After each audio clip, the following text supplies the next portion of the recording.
A mysterious phone call to an Italian journalist. Where did you get this information? And he said, do not believe what they are going to say. Throws an air crash investigation into turmoil. No, we absolutely have to have more of the wreckage. There are rumors of a cover-up. Nobody on the legal side believed us. Investigators suspect foul play. I think it was a bomb. 81 people are killed in an instant. All of a sudden, the aeroplane was in pieces in the sky. It was shot down by a missile. What brought down the passenger plane? A bomb or a missile? They said that my theory was ridiculous. The goal that we were presented with was to find the truth.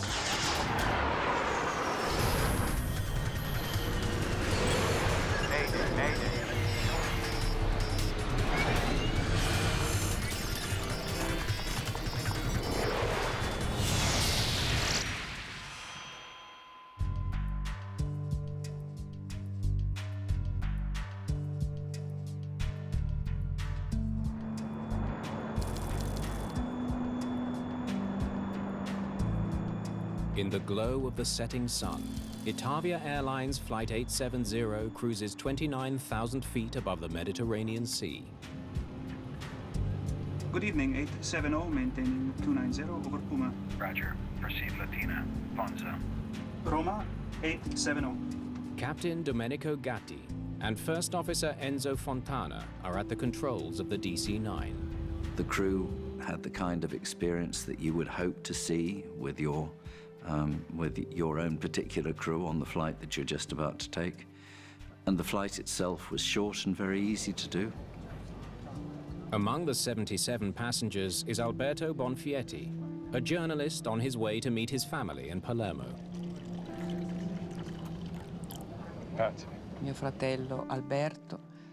That Friday afternoon, my brother Alberto took that plane to go to Palermo and meet his wife and daughter, who were already there on vacation. Che già erano in vacanza. The flight from Bologna to Palermo takes about an hour and a half. But just halfway to their destination, First Officer Fontana is running into a problem. Look at this, I'm getting nothing. Try Pons instead. Nothing. There's no signal from many of the navigation beacons that normally guide pilots towards Palermo. 870, Roma. It's like a graveyard tonight. We haven't found a single beacon working properly. Everything is a bit out. What is your heading? We are at 195. Without the beacons, the pilots need directions from air traffic control. I don't know Know if you want to keep that heading. Otherwise, You can go right 15 or 20 degrees. Okay, we put in 210. The plane turns and flies into a pocket of turbulence. High-level turbulence, it's just like, it's like being on a road which has got potholes in it.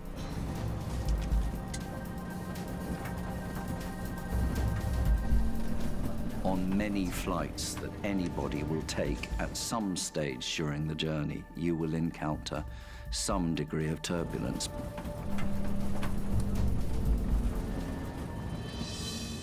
The pilots hope a lower altitude will give their passengers a smoother ride. Let's try to get under this. This is 870. Is it possible to get 250. Affirmative. You can start your Descent now. Pilots quite often ask for a change of level. If they've got a little bit of choppiness, which they know will make the passengers uncomfortable or even nervous, then they'll try another level. And that's what we think they were trying to do. Ah, there we go, finally.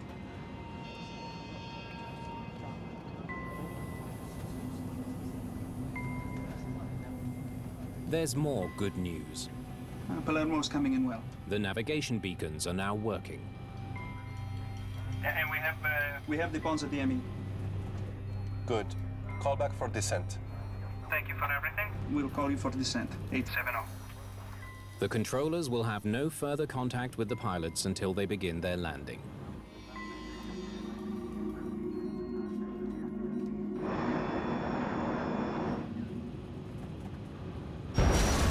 But just seconds later, Itavia Flight 870 breaks into pieces and disappears from radar.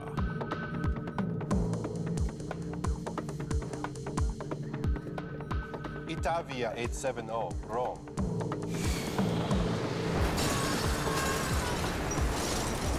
Itavia 870, Rome.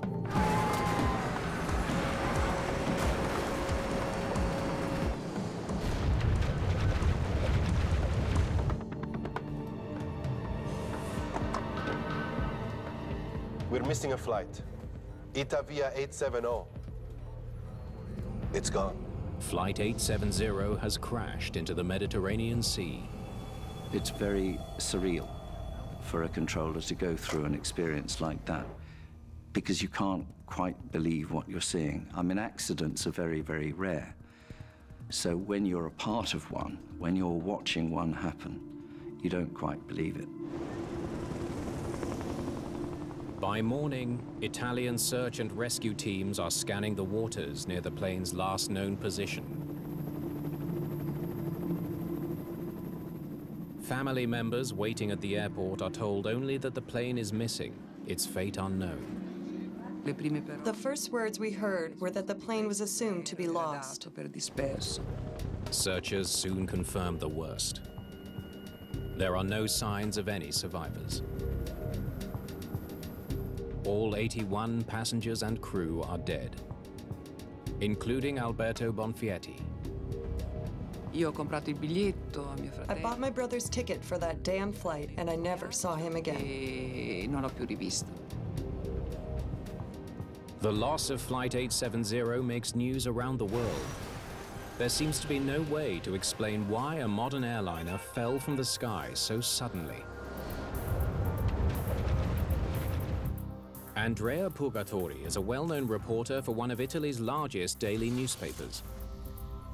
In 1980, I was an investigative reporter for Corriere della Sera, which was and is still the most important newspaper in Italy. On the night of the crash, he gets an astounding phone call. I received a phone call from an air traffic controller in Rome. Where did you get this information? And he said, I cannot talk to you long from this phone, but do not believe what they are going to say, because it was shot down by a missile. The source points him toward a controversial theory. Flight 870 was caught in the crossfire during a dogfight between NATO and Libyan jets. There was a situation of tension in the Mediterranean, which was very close to, the tension you have before a war. In 1980, the Mediterranean is a military hot zone. Italy lies just across the sea from Libya. It's an outlaw nation ruled by Colonel Muammar Gaddafi, an international pariah. At that time, Gaddafi was like Saddam Hussein or Osama bin Laden for the United States and most of the Western world.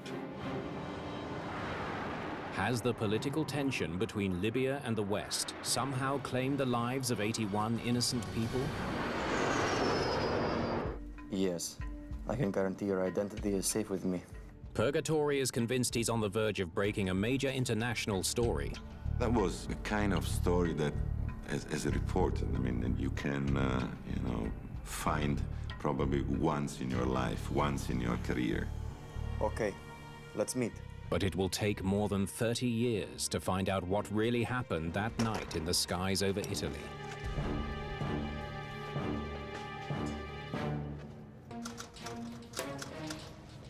Two days after the Itavia Airlines tragedy, Andrea Purgatori writes a front-page story that shocks Italy and the world. It's out. I was the first to say, okay, there's a possibility that the DC-9 was hit by a missile. Purgatori does some digging and comes up with an astonishing theory. Western jet fighters, probably French, were engaging in an act of war with Libyan airplanes. And The Libyan airplanes were probably hiding themselves behind the DC-9. And the DC-9 was just, you know, in the wrong place, in the wrong moment, and it was hit by one of the missiles. The Italian government dismisses early media reports that a missile brought down Flight 870 and launches an official investigation into the crash. The Italian Air Force decided to give a press conference in which they said that my theory was ridiculous. 38 bodies have been recovered from the crash site. But most of the wreckage from Flight 870 has sunk to the bottom of the Mediterranean. Investigators have little to go on.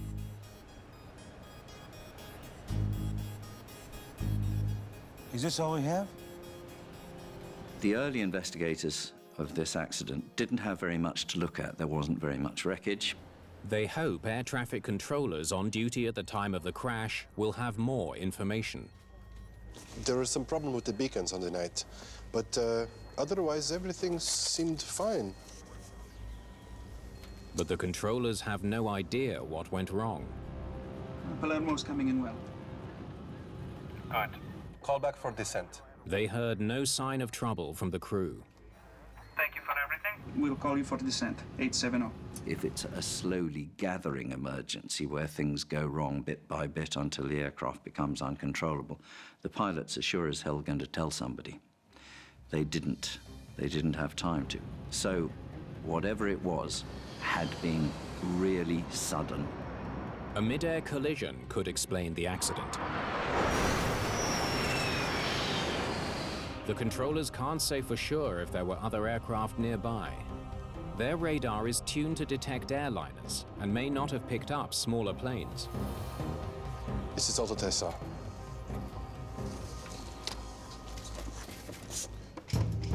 Investigators need a solid lead. They have no proof that a missile brought down the plane, but there's no proof of any other cause either. We need to look at every possible explanation. An investigator, of course, if, for example, the press is speculating about the aircraft having been shot down, the investigators will read that like other people do, but they'll be keeping an open mind. They study other incidents involving the same type of plane. They were casting around for any historic evidence that might tell them what happened. They learned that in the last decade, 4 other DC-9s suffered structural failures. If the Itavia plane broke apart because of metal fatigue or a design flaw, thousands of lives could be at risk. But the research sheds no new light on the crash. This one landed safely. In each previous emergency, the pilots have enough warning to take action. This one too. And land their planes safely. We've got nothing here. With most of the wreckage at the bottom of the sea, investigators have only floating debris to work with. You can have seat cushions, they float. Equipment from the galleys, from the kitchens on board the aircraft, they float. Plastic components from the overhead lockers. These are all the sorts of things that you would expect to float. And sure enough, they found those. They carefully map the location of each recovered piece. If the DC-9 hit the water in one piece, it would have disintegrated on impact, leaving debris in a small, concentrated area. But if it broke up in flight, its forward momentum would have scattered debris over a large area. Pieces of the plane have been found spread across more than 200 square kilometers of ocean. It's a revealing discovery.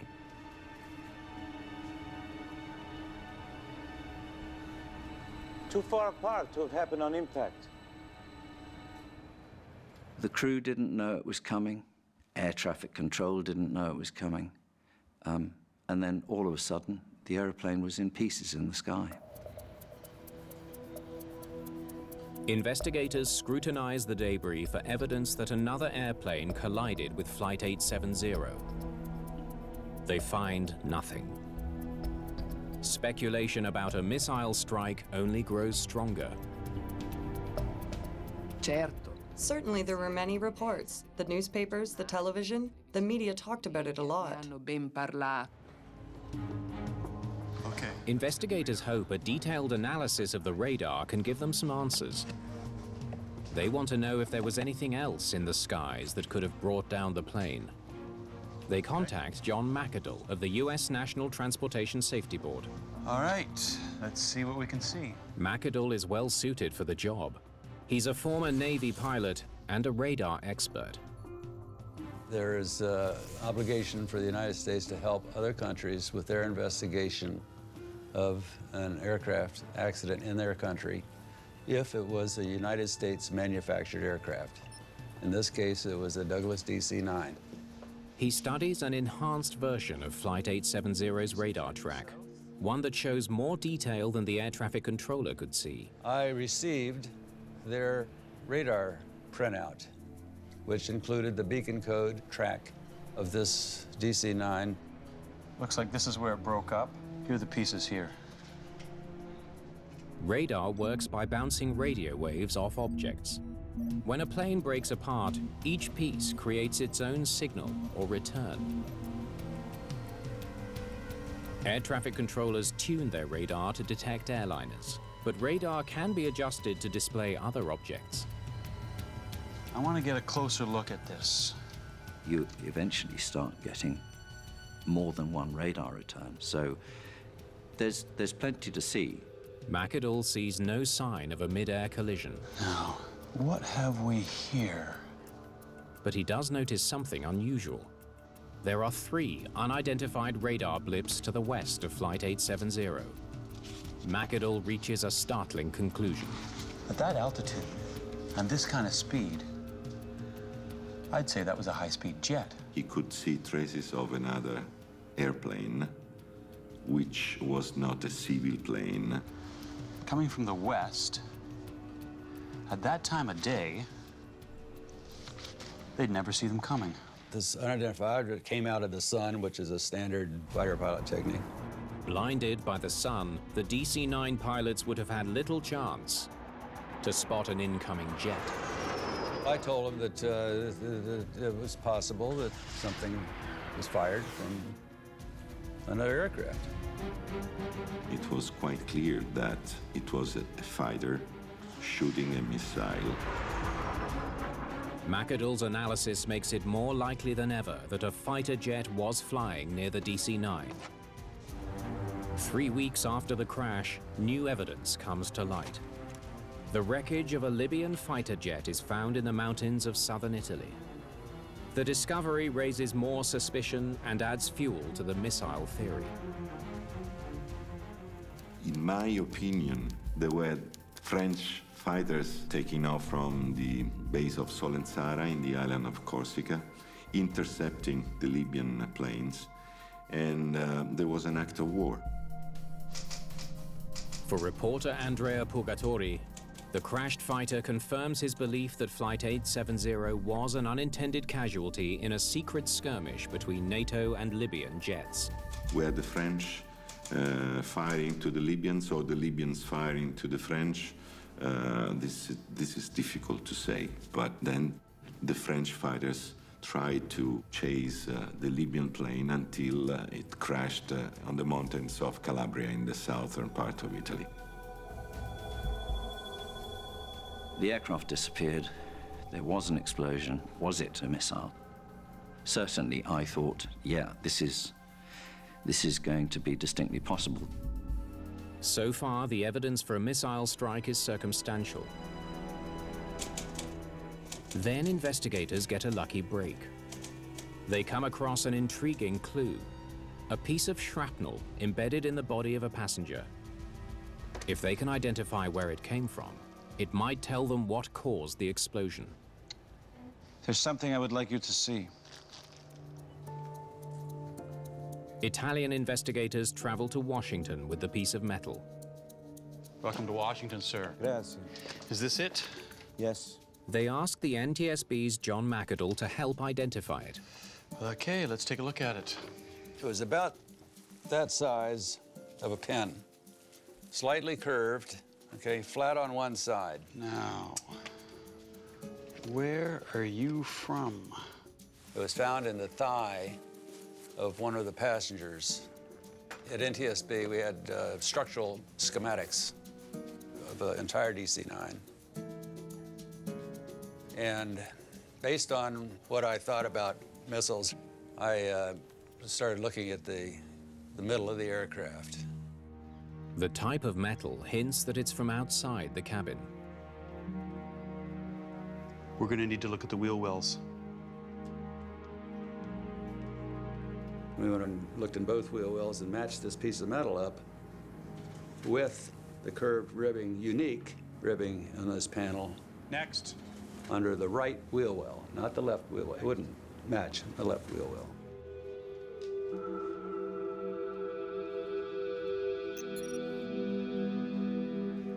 Bingo. Say the jet fired the missile from here. It would explode as soon as it got close, about here. That would drive the shrapnel, including our piece from the wheel well, into the cabin.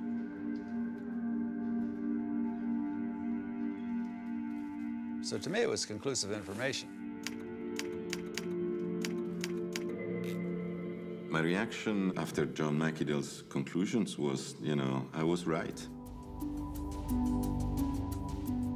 Investigators send pieces of wreckage to the lab to test for explosives. The analysis confirms an explosion. The debris is coated with trace amounts of TNT. But the result doesn't prove a missile brought down the plane. It's just as possible the explosives came from a bomb. TNT is not only used by the military. I wouldn't say it's easy to get hold of, but somebody who's determined enough could get hold of it. 5 weeks after the Itavia disaster, Italians are shocked by another tragedy. A bombing at the Bologna railway station kills 85 people. Neo-fascist terrorists are blamed for the attack, fueling fears that the same group may have placed a bomb on Flight 870. The new evidence leaves investigators with a dilemma. They have circumstantial evidence for both the missile and the bomb theories, but there's no hard proof to determine which one caused the explosion. We're going to have to say we don't know. The Commission of the Transportation Ministry worked for 2 years and ended saying that the accident was caused by an explosion, but they were not able to say if the explosion was outside or inside the plane, a bomb or a missile. Under extreme public pressure to come up with an answer, the Italian government issues a report that only says an explosion of unknown origin brought down the plane. It's very unsatisfactory, it's distressing. You can't say that any of us like me who care about things like this, or particularly for the families, you can't say they have closure. Daria Bonfietti continues to demand answers about what happened to her brother. She's not alone in her fight. Under our guidance, a group of intellectuals wrote a letter to the president of Italy asking why we didn't know the truth about this accident and asking that all the obstacles be removed so the truth could come out. Gli ostacoli che impedivano alla verità di venire fuori. The pressure pays off. 5 years after the first inconclusive investigation, the Italian government agrees to launch a new inquiry. In May of 1987, a multi-million-dollar salvage operation recovers the cockpit voice recorder. It could be the break investigators need to find out what really brought down Itavia Flight 870. The cockpit voice recorder allows investigators to hear what the pilot said during the last moments of the flight. Itavia 870, call back for descent. Thank you for everything. We'll call you for descent 870. The captain starts to say guarda, Italian for look. Guarda. Then the recording abruptly cuts off. Investigators wonder if he caught a glimpse of a missile heading for the plane.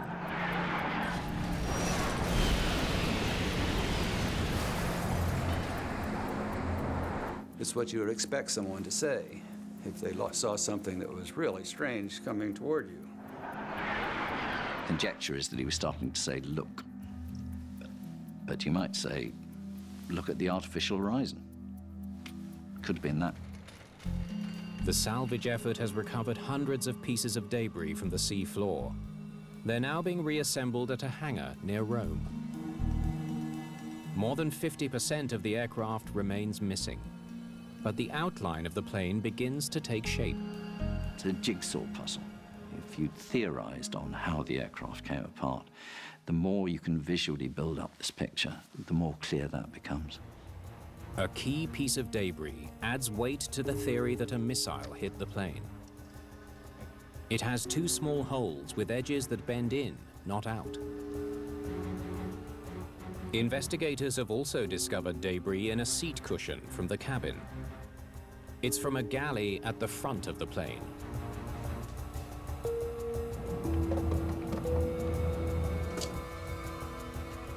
If a missile exploded near the front of the plane, it might have blown the piece towards the back. But there's too much wreckage missing to reach a definitive conclusion. It's not much to go on. We have some wreckage, we have some evidence from radar, but it's not primary evidence. The real evidence is the bits of airplane. Italian investigators are under intense pressure to announce what blew the plane apart. People started to say, tell us exactly what happened to this airplane. It all fits with the missile theory. They decide to stick their necks out. In 1989, they release an accident report that concludes the explosion was probably caused by a missile fired from an unidentified aircraft.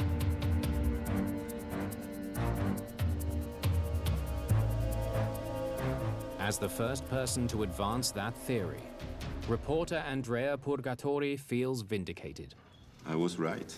I was right in investigating this case, in putting, the truth, the possible truth, piece by piece together. Because of this, and only from this moment, we, the relatives of the victims, started to say the DC-9 was hit by a missile. But just 1 year later, the entire investigation crumbles when the unthinkable happens. Citing a lack of evidence, 2 Italian investigators retract their opinion that a missile brought down the plane. We're back at square one. It's quite rare to have so little certainty about an accident. This is a very extraordinary accident in that respect. The Italian government orders a 3rd investigation to answer the question once and for all. Did a missile bring down Flight 870, or was it a bomb? They assemble an international group of experts, including veteran British air crash investigator Frank Taylor. Let's get those set up over there.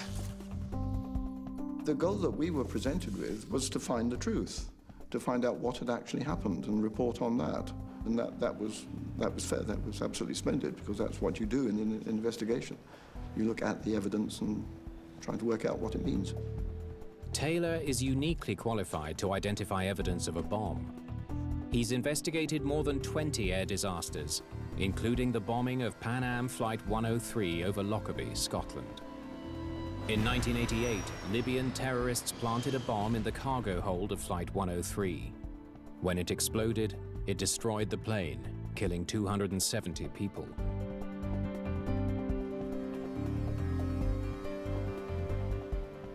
Engineer Göran Lilja of Sweden is also on Taylor's team. He told me that it was a controversial air accident that had happened in the past, and that there was suspicions about the military involvement and the cover-up. Taylor is immediately concerned by how little wreckage has been recovered from Flight 870. Is this all the wreckage you've got? We're surprised that anybody came to any conclusion at all on the evidence we have, other than that it was almost certainly an explosion of some sort, somewhere. Well, the first thing we've got to do is find the rest of this plane. Taylor's first job is to convince the government to fund a new search. Yes, could you put me through, please? It could cost millions, and there's no guarantee it will solve the case. No, we absolutely have to have more of the plane. The basic conclusion from what we inherited was that we needed to recover more wreckage, and we said so very clearly. There's no way to make any conclusions without more of the wreckage. Yeah.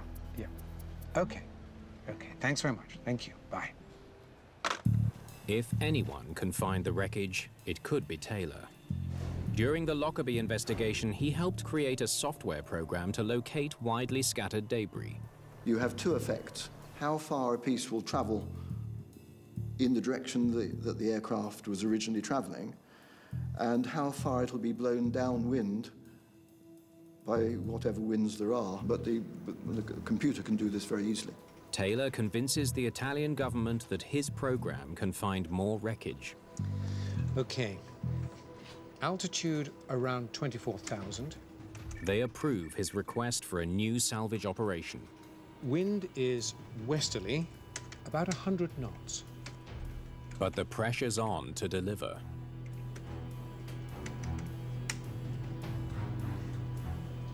Now, that's where we should be looking. The strategy works. The effort soon recovers another 40% of the plane. Eventually, we found it. It was there, more or less, within a few meters, virtually, of where we'd predicted. The location of the wreckage on the sea floor tells Taylor which pieces came off the plane first. Investigators now have a theory about how the plane came down. See those first pieces? The explosion was at the back of the plane, not the front. Then it hit nose first, like this. The reconstruction seems to match his theory. The wreckage at the front is in much smaller pieces than the rest of the plane. If an aircraft comes down very steeply at a very high rate of descent, if it hits the surface of the water, it's very, very nearly as disastrous to the structure as it would be if it were hit the granite side of a mountain. The theory also explains how debris from the front of the plane could have ended up towards the back, or embedded in the body of a passenger, and why the cargo door had holes that bent inwards. As the fuselage sides crumpled, some of the windows would shatter, the rivets and so forth from the outer skin would be fired inwards, outwards, in all directions. And that explained why there were all these fragments embedded in seat cushions and bodies found in the very early stages. But not all of the evidence supports Taylor's theory that there was an explosion near the back of the plane. He has no explanation for an obvious hole near the front of the fuselage. I don't get it. We need more evidence. You can't just take a piece of information of there's some pieces missing from the front and just say, that must mean this. No, it doesn't. Nothing is that obvious. Investigators dig up the radar for another look. Okay, now, there's our Flight 870. They want to see for themselves if there's any evidence of a fighter jet in the vicinity of the plane. Yeah, okay. Now, eliminate the ones we think are just noise. They discover there are many unidentified returns, not just the 3 previously identified as a fighter jet. Random or stray radar plots are not uncommon. There are many, many other unexplained returns in the area, but it so happened probably that these were the only ones that sort of linked together to make people think that they were another aircraft. Taylor concludes that what McAdoo thought was another aircraft is actually debris falling from Flight 870 as it breaks apart. Well, I'll tell you what plane this is. It's our plane, and this is a piece of debris. The investigation has reached an impasse. Radar evidence of another jet has been discounted, but there's still no proof of a bomb on board.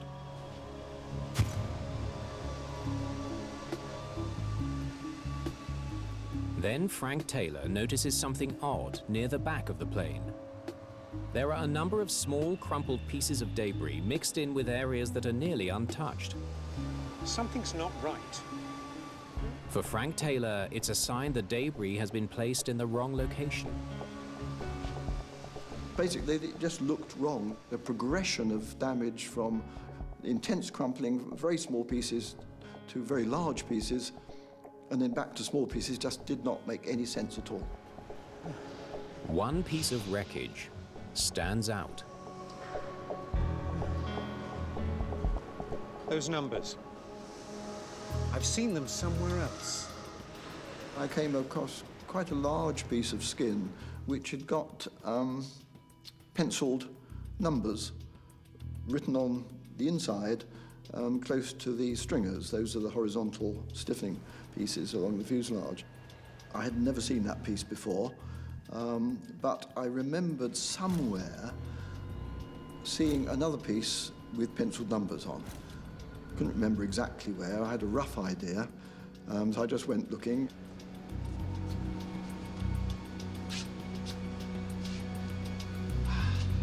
Gotcha!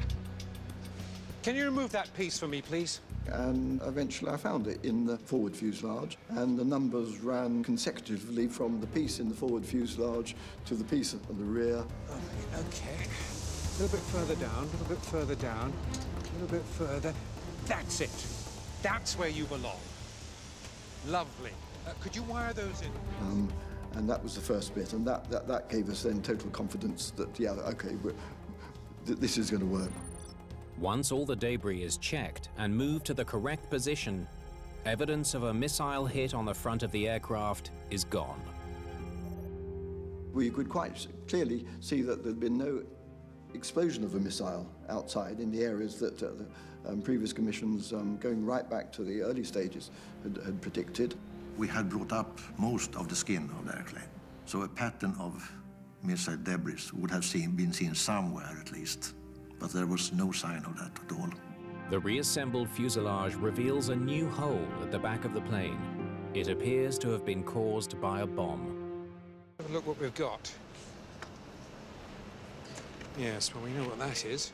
Investigators study more wreckage from that part of the plane. What have we got here? Ha! Well, look at you.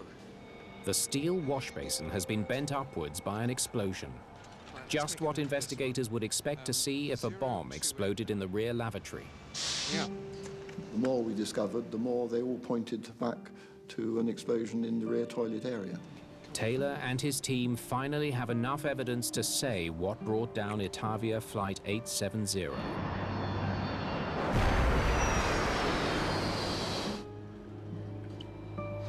I think it was a bomb. There was no eureka moment. We just, from there, it was just a gradual process of finding more evidence and no contradictory evidence. There's just one more test they need to do to be sure. Okay, well, let's blow it up and see what happens.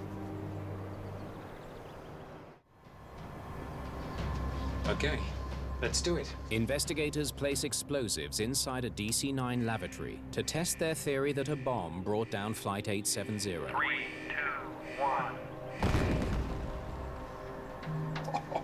If the shattered pieces match Flight 870's debris, okay, let's go see how we did. It will provide strong evidence that they're right.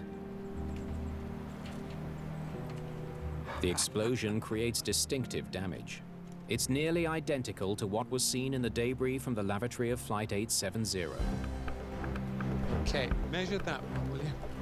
Yeah. We were absolutely sure, yes, no doubt. The evidence can't reveal who planted the bomb, but investigators now have a good idea where it was placed.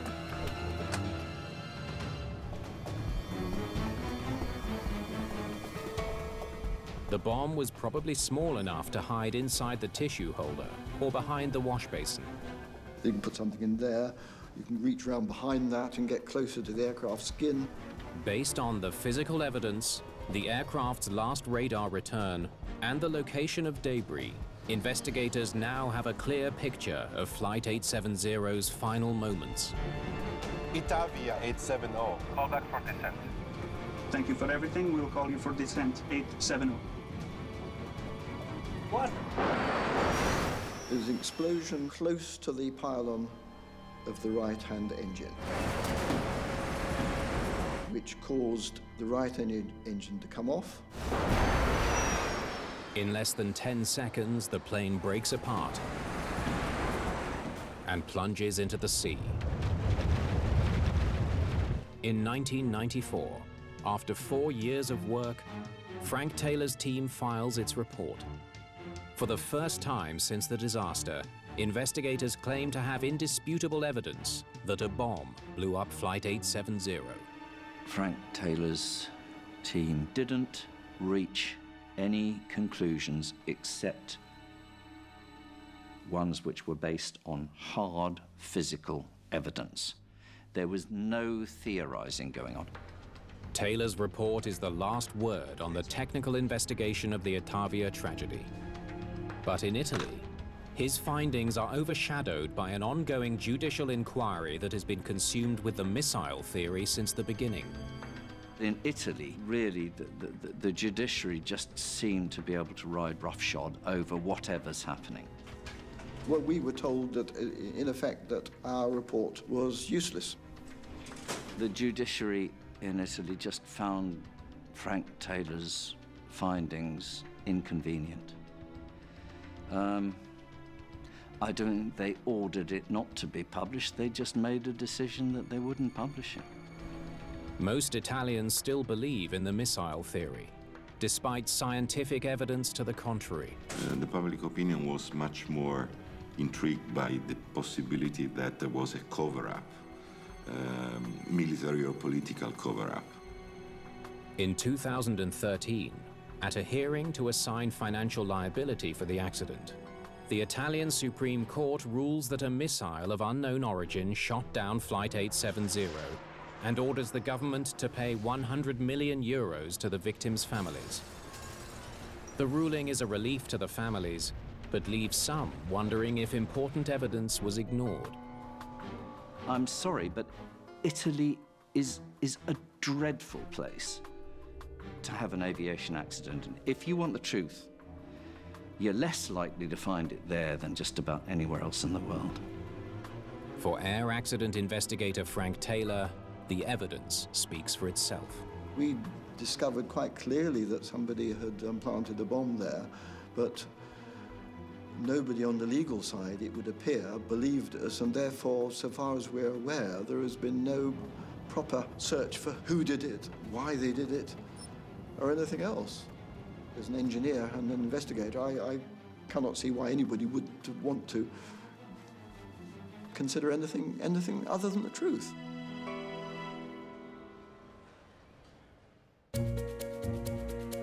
Experts searching for clues to the fatal demise of Crossair Flight 498 retrieve alarming evidence from the captain's flight bag in air crash investigation after the break.